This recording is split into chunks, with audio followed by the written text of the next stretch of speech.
कि आप आइए, सामने आइए और सरकारी स्कूल के 1, 2, 3 जितने भी आप बच्चे ले सकते हैं, आप उतने बच्चों को के मेंटोर बनिए।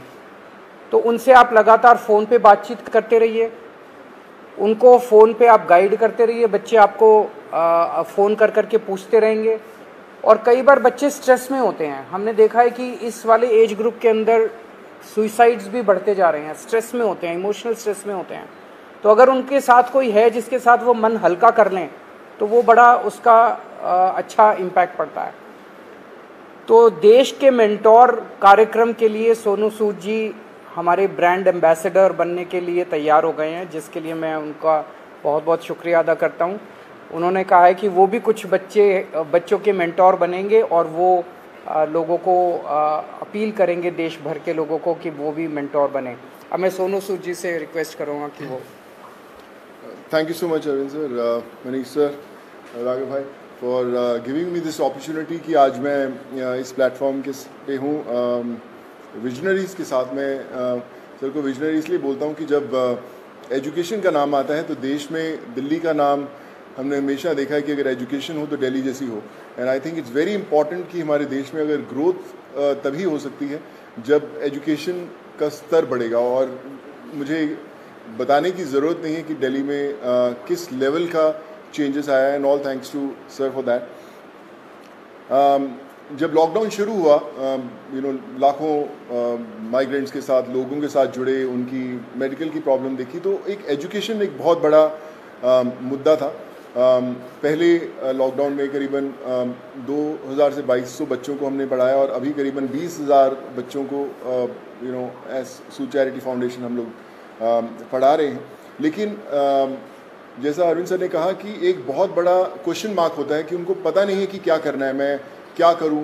कई बार हमारे जो अच्छी फैमिलीज़ के माँ बाप होते हैं, पढ़े लिखे होते हैं, बताते हैं कि भैया आपको इंजीनियर बनना है, डॉक्टर बनना है, MBA कीजिए, कोई भी कीजिए। लेकिन ऐसे बहुत सारे फैमिलीज़ हैं जिनको बताने वाला कोई नहीं है। उनको एक रास्ता तो दे दिया आपने, एक प्लेटफॉर्म दे दिया, अच्छा स्कूल दिया, अच्छा सर दिया, लेकिन उन्हें बताने वाला नहीं है कि आप करें क्या, दिशा कौन सी पकड़े।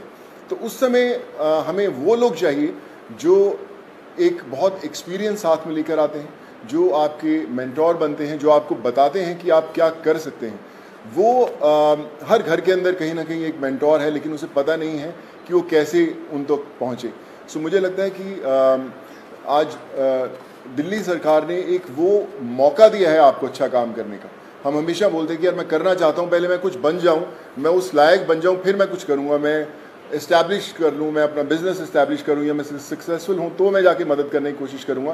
पर मुझे लगता है कि ये जो प्लेटफॉर्म है देश के मेंटोर्स का, ये वो प्लेटफॉर्म है जहाँ पर कोई भी इंसान, चाहे वो अभी भी ज़िंदगी के वो पड़ाव चढ़ रहा है, अपने आप को बनाने की कोशिश कर रहा है, वो एक बच्चे का, 2 बच्चों का, 10 बच्चों का मेंटोर बन सकता है। उसे बता सकता है कि आप लाइफ में क्या करें, क्या ना करें। मनीष सर अभी मुझसे शेयर कर रहे थे, जो मैं बहुत अच्छे ढंग से रिलेट कर पा रहा था कि हमें पता नहीं चलता कि हम किससे पूछें।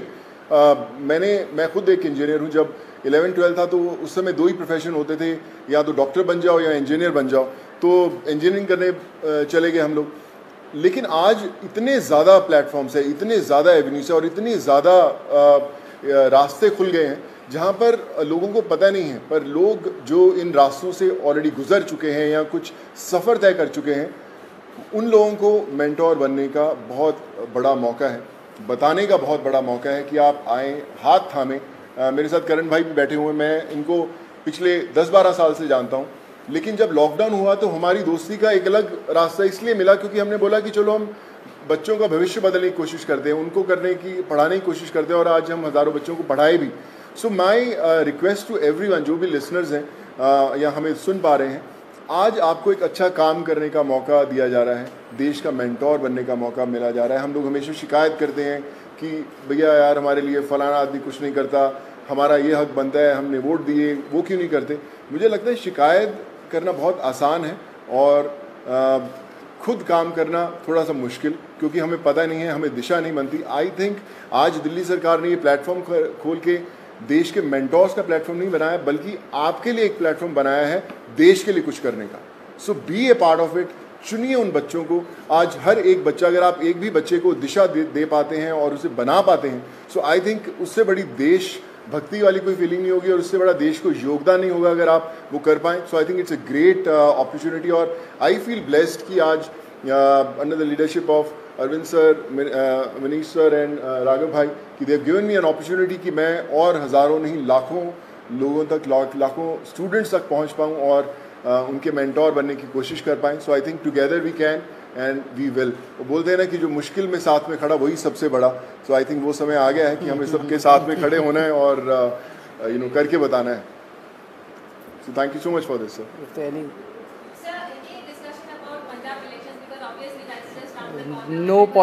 कोई पॉलिटिक्स डिस्कस नहीं किया. ये उससे भी बड़ा मुद्दा है. मुझे लगता है इससे बड़ा कोई मुद्दा नहीं हो सकता. जी जी sir.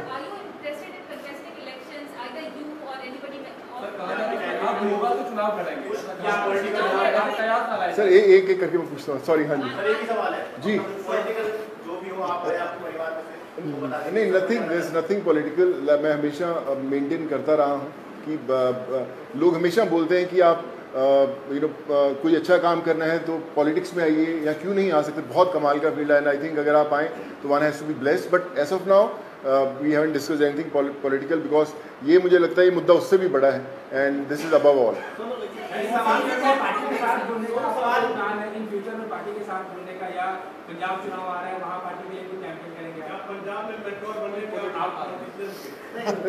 Like I said, we haven't discussed anything political.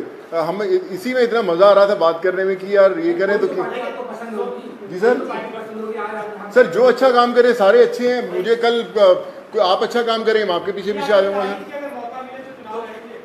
Sorry sir.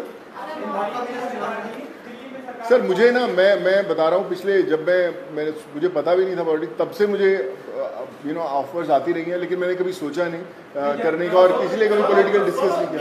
काम की तारीफ करी है, दिल्ली सरकार स्कूल जो बनाए हैं जी, क्लासेस, सब लोग बड़े लोग आके तारीफ करके गए हैं. लगता है कि अब ऐसी जो चीजें हैं वो पंजाब में भी होनी चाहिए और क्योंकि खुद गए थे मुख्यमंत्री सब लोग वहाँ जा रहे हैं. आपके पंजाब में प्रभारी भी बैठे हैं प्रभारी. तो लगता है कि ये लोग आकर ही पंजाब में कुछ बदलाव कर सकते हैं. ऐसा आपको लगता है क्या? देखिए मुझे ऐसा लगता है कि जिसकी सोच है ना उसको दिशा अपने आप दिख जाती है और जो अरविंद सर की लीडरशिप में दिल्ली में हुआ है वो किसी को बताने की जरूरत नहीं. वो सिर्फ एक्सपीरियंस किया जा सकता है और मुझे लगता है ना सिर्फ पंजाब, देश के हर कोने में होना बड़ा इम्पोर्टेंट है. हर एक. जी सर. नहीं मैंने सोचा कि कोई पॉलिटिकल मतलब सोच दूर तक नहीं हमारा हमने सोचा. अभी तो हम चाय पिए और देश के मेंटोर बनने की कोशिश कर रहे हैं हम लोग. क्या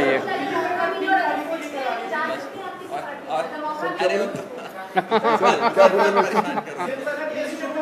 कार्यक्रम है इसको कब से शुरू कर रहे हैं और एक आपने कहा था कि पॉलिसी लेके आएंगे, फिल्म पॉलिसी, उसको लेकर सोनू की कोई भूमिका रहने वाली है उसमें, किस तरीके से, उस पर एक बार बता दीजिए. अभी जो लॉन्च होगा इसका देश के मेंटोर्स का, जैसे मैंने बताया कि सोनू जी उसके ब्रांड एम्बेसडर हैं. लगभग अराउंड मिड सितंबर डेट अभी फिक्स कर लेंगे, उसका प्रोग्राम का लॉन्च होगा. अभी पायलट प्रोजेक्ट हमने किया था पिछले 1-1.5 साल से. वो पायलट प्रोजेक्ट बहुत सक्सेसफुल रहा हमारा. जो मेंटोर्स थे उनके भी एक्सपीरियंसेस बहुत अच्छे थे, जो बच्चे थे उनके भी एक्सपीरियंसेस बहुत अच्छे थे. तो मिड सितंबर में इसको करेंगे. जहाँ तक फिल्म पॉलिसी है मैं आपसे डिस्कस करना भूल गया. दिल्ली सरकार अब एक फिल्म पॉलिसी लेके आ रही है. तो मैं पहली फिल्म लेके आता हूँ सर. सो मैं आज डिस्कस करके मुलाकात हम 1.5 घंटा बैठे लेकिन हम ये मेंटोर वाले कार्यक्रम में और इनके काम को सुनने में और उसमें इतने ज़्यादा मशगूल हो गए वो डिस्कस करने का मौका नहीं मिला. बट उसको फाइनलाइज करने के पहले we will definitely show it to him and have his inputs.